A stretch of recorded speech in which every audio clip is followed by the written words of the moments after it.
Hello and welcome to the Radiate Fitness Podcast with me, your host, Amanda Reedy, mum of two, personal trainer, nutrition and weight management advisor, PE teacher and lifelong happiness advocate.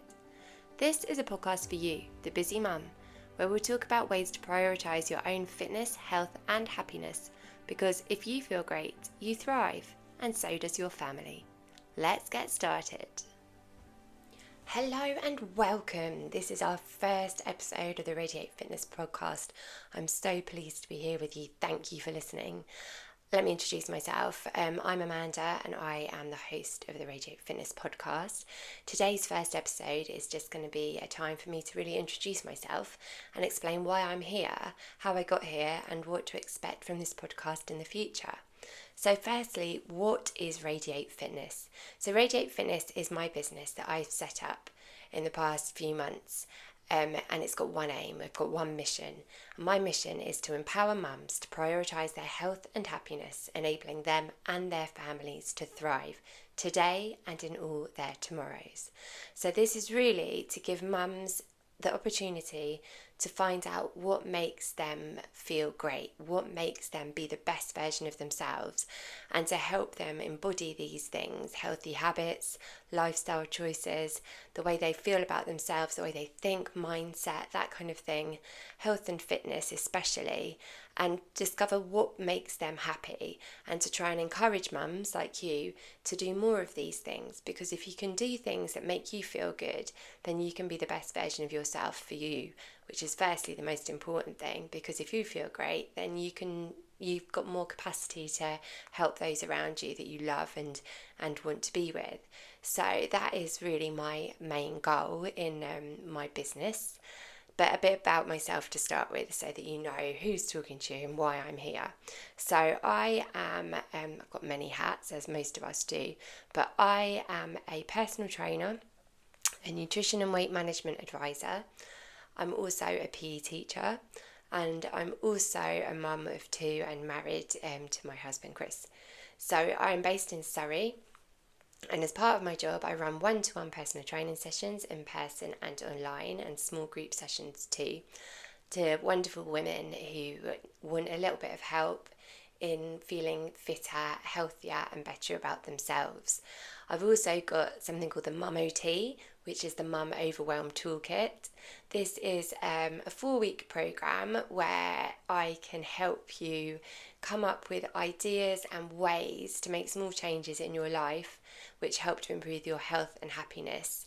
It's especially designed for busy mums, to give you sustainable and easy ways that you can fit things into your life which actually make you feel better and begin to start prioritising yourself. Because if you don't prioritise yourself, and I'm not saying all day, every day, just think about you, because as we know, as a mum, that just doesn't happen. But by doing it a little bit each day, you can actually really feel like you have greater ability to kind of cope with the demands of daily life and motherhood, because let's face it, sometimes it is a tough challenge, but we are navigating it every day, and I know that we are all doing our best. You're doing brilliantly, and a better way to even feel better about that is by just taking that little bit of time for yourself on a daily basis. It goes for that lifelong adage of you can't pour from an empty cup. If you are empty because you've been running around for everybody else, doing things for everybody else and forgetting about you, you can't give anymore. So sometimes it's really important just to take that little step back and enable yourself to feel full again, so that you are able to give more. I am, as I said, I'm a mum of 2 children. I've got a 5-year-old boy and a 7-year-old girl. I love being a mum, but it is really challenging, and I think this age group is really fantastic. They're both really happy at the school, and I love the school environment, the activities that they do, how they hang out with their friends, and all of the lovely things that they get to participate in just like really does make me full of joy. They are obviously the reason that I do what I do, and I try and live my life in the way that I do, so that I can feel good and try and help them as much as possible. But also I really feel it's important to try and be a good role model, because I think it's really really fascinating how already children are well aware of what is healthy and what is not healthy behaviour. They get taught it at school. They know that they should be exercising, they know the importance of healthy food, hand washing, hygiene, that kind of thing. But sometimes it can be really hard for them to actually carry on with that. We've all been tempted by those delicious crisp biscuits, cakes, etc. And I am definitely not one of those mothers that prevents my children from eating those foods. Despite my job. However, I think everything in life is definitely about balance. And if we can show our children how to live a healthy, balanced life, which has a bit of everything, has a treat here and there, has some good things, has things which maybe aren't so good for us, but we know it's maybe in a more limited way and it's used to nourish and as something which is exciting, then that is going to really set them off on a good footing, and hopefully the lessons they learn now and what they see through the modelling of us as parents is what is in the future going to lead them to be healthy young people going into adults, and like that for their whole life. So that is my children. The other reason that I try and adopt a healthy lifestyle and kind of try and practice what I preach by doing things sustainably in order to keep myself strong mentally and physically is because I want to be able to pick up my children physically, pick them up and give them cuddles for as long as I possibly can. If I could pick up my 19-year-old boy when he is 19, I would be absolutely delighted. I mean, that's probably out of the question because I think by then they're going to be I don't know, 60, 70 kilos. However, that could be a good life goal, right? But I really want to be able to do things like that. I also want to be around for them as long as possible. And I really believe it is the building blocks and the foundations that we set into place now, which is really going to help us and me and you to live well into old age. I would love to be 100 one day, but I want to be a healthy 100. I want to still be going to the shops. I still want to be getting up and down out of the chair, playing on the floor with my grandchildren. These are my life goals. These are the things that I'm really aspiring to. And I know what I do right now, I'm now 41, is going to be putting those building blocks in place. It is never too late to start exercising and adopting healthy lifestyle habits. And therefore, by choosing what we do carefully now, can really make a huge impact on our future. And I am here to help you with that, to make things manageable, things that actually fit into your life. I'm not going to be suggesting things which maybe put an extra burden of 2 hours of working out at a gym every single day. That is just rubbish. That does not work as a busy mum when you're trying to manage your life, your children's life. That is things going on for the husband, the mental load. There are so many things that we have to deal with on a daily basis. So I just think these suggestions that some trainers say that you need to do a minimum of this or a maximum of this, should be focused on this. For me, it is about getting out there, moving and doing the very best you can to get to the goals that you want to achieve. So, as I said, I am a qualified personal trainer. I qualified in January. After training for a while, it's been a kind of passion project for me as something that I've wanted to do for a long time. But working, children, small children, COVID, lots of things got in the way. But here I am now, fully qualified and running this wonderful business. I would describe myself as a personal trainer for those who don't like the gym. I don't like the gym. I do not go to a gym. Maybe I haven't found the right one yet, but for me, the environment of it is just not my cup of tea. For me, I love doing a home workout. I love going outside. I love running outside, not on a treadmill. Thank you very much. And just kind of making the most of what we have around us, and also enabling us to fit in these exercise routines and workouts and sessions which actually work within our lives. So for me, it is training at home. And the gains that you can get from training at home are plentiful. You just need to know the right way to do it. And in this podcast, in different episodes, we're going to talk about a whole range of different types of training that you can do, different ways you can move, and how that can impact and affect your body and make you feel fitter physically for all those things that you need to do, but also mentally. Because for me, one of the most important things is exercising and doing healthy things for your mind. I am a huge advocate of mental health. Mental health to me is so important. I've had situations in my life where my mental health hasn't been brilliant. I've seen it in my family, and also as a teacher. I've been a PE teacher for 20 years now. I've seen lots of different mental health situations amongst children and also amongst other people that I work with. And I am passionate that whilst these things can happen, there are so many ways in order for us to try and mitigate these circumstances and allow us to live in a way which is positive and allows us the headspace to kind of like get on with things and be resilient, coping with when things don't go quite to plan or quite right. So for me, exercising is one of these things which can really help with that. And so for me, the mental side of living a healthy lifestyle is key and it is fundamental. So I've also got another role, which is as a nutrition and weight management advisor. I really also believe you are what you eat.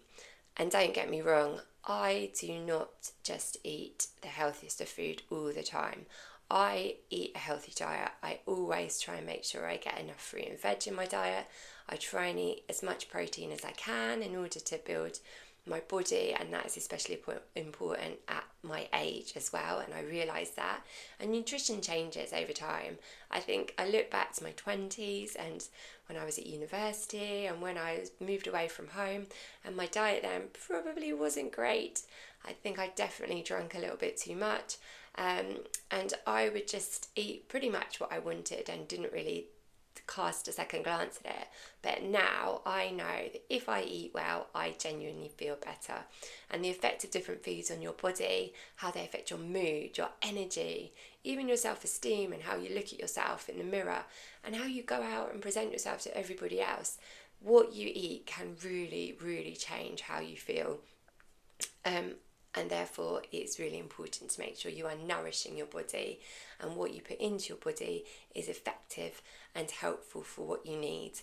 I love to have a glass of wine when I go out for a meal, if I go out with friends, or gin and tonic, don't get me wrong, and I do love chocolate and biscuits. However, I will not sit and eat a whole packet of biscuits.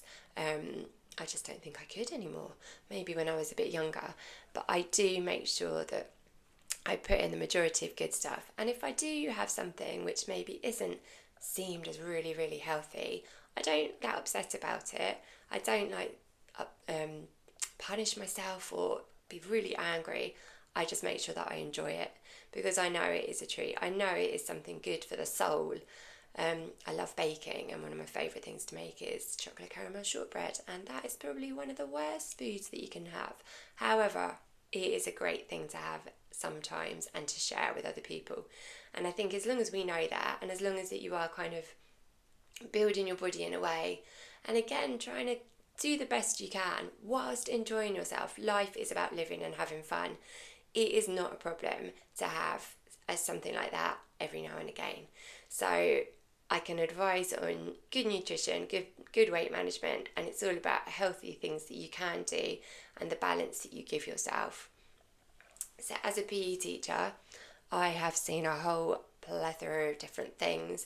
I've taught children of all ages, from primary school right up to 18, and it is a brilliant job.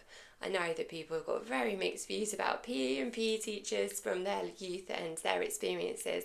However, I've always tried to back myself as one of the nice PE teachers, and I really embrace all abilities. I've never been one to really just kind of look at the best kids and think they're the superstar athletes. I am all about participation, motivation, and ensuring that the kids have a great time. And as a personal trainer, I'm the same. So if you were to work with me and we were doing our training sessions together, I build my sessions around fun and enjoyment. You have to enjoy what you're doing, otherwise you don't maintain it and you don't keep going. And it is so important to find some kind of physical activity that you enjoy. And if you don't enjoy it, it's important to find some kind of physical activity that you can bear doing on a regular basis, because it is so good for you.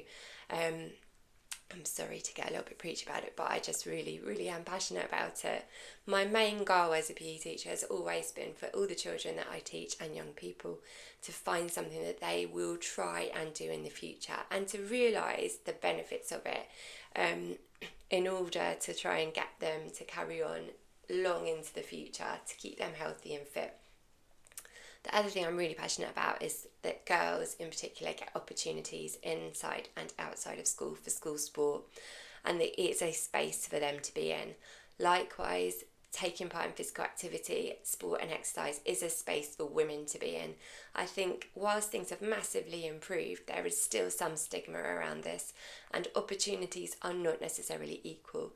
So the more that we can do as mums to role model this amazing behaviour, taking part in activity and exercise regularly, the better it will be for our girls in the future and our children to see, actually, this is fun, this is something that we can all do. So I'm massively passionate about getting that message out there. Thank goodness for the amazing role models that we do have now, like the Lionesses, Team GB, and how well they did in the Olympics this summer. It is getting better, and of course, who doesn't love watching gladiators? Those girls have really got something about them, and they are amazing role models. I know my 7-year-old loves to pretend that she is one of the gladiators, and my son too, actually, racing around the house pretending they're going down the gauntlet, but that's a story for another time. So finally, the other hat that I wear is as a happiness advocate. I love the idea of happiness, how it affects us, what we can do to make ourselves happy, and the mindset that is around it. I remember in my degree, which was 20 years ago now, can't believe it, we learned about this idea in positive psychology called flow. Flow is this idea that in life, they talk about it in sports, I did a sports degree, but it's about when you are doing something, and I think we've all had this experience, that you are so completely immersed in what you're doing that kind of time stands still. The feeling around you of what's going on kind of becomes insignificant. You don't even know what's going on because you are so immersed in the subject.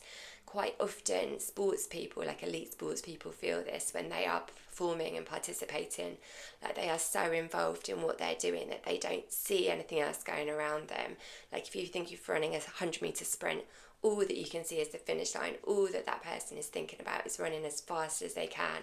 That is a flow moment. Things are automatic. Things feel easy. There's lots of other places in life where this happens. It could just be when you're at work, for example, when you're immersed in what you're doing, you're excited by it, and you just kind of get so caught up in what you're doing that nothing else matters, and it gives you a real sense of happiness and inner peace. And I just think that's amazing. It's quite rare sometimes to feel that, but when you do, you know about it. So for me, if we can find small moments of happiness in our days which make us feel like that, it is going to be fundamental to maintaining a happy, positive mindset. If you are positive, if you can be upbeat, it really makes everything feel lighter and easier. And as a mum, sometimes, as I said, things can be so tough. But if we feel that we are equipped to deal with that through having a positive outlook on life, then there is so much that we can achieve, and it makes life so much more enjoyable. I've really been working on my mindset over the past couple of months and trying to come up with ways to feel happier and feel calmer, because I used to get quite angry and be quite stressed about a lot of stuff, but now I really feel that actually I can cope with things better, and I believe it's all down to mindset and belief and really thinking carefully about the way that I approach things and believing that anything is possible. So for me, these things all go hand in hand: fitness, health and happiness. They are 3 things which are fundamental to living a good life and to be able to be the best version of yourself for you, for your children, for your family. And therefore, it is important that we can achieve these things and work towards these things, because sometimes you can have good days, sometimes you can have bad days, but it's how you come out the other side and continue with your day. That is the most important thing. We are a product of what we do, what we think, what we eat, those around us, and how we behave. So if we can live in a healthy way, modelling healthy behaviours for our kids and for those around us, we can really, really thrive. So that is kind of the underpinning of what this podcast is going to be about. I really hope that you've enjoyed this episode and that you've learned a little bit about me and kind of like my way of working. And I really hope that you can tune in next week to kind of find out a little bit more. If you've enjoyed this podcast, please follow me on Instagram. I am at Radiate Fitness UK. Tell a friend, share the podcast with someone else that you think might enjoy it, and leave a review. That would be amazing. So thank you so much for listening, and I will see you next week.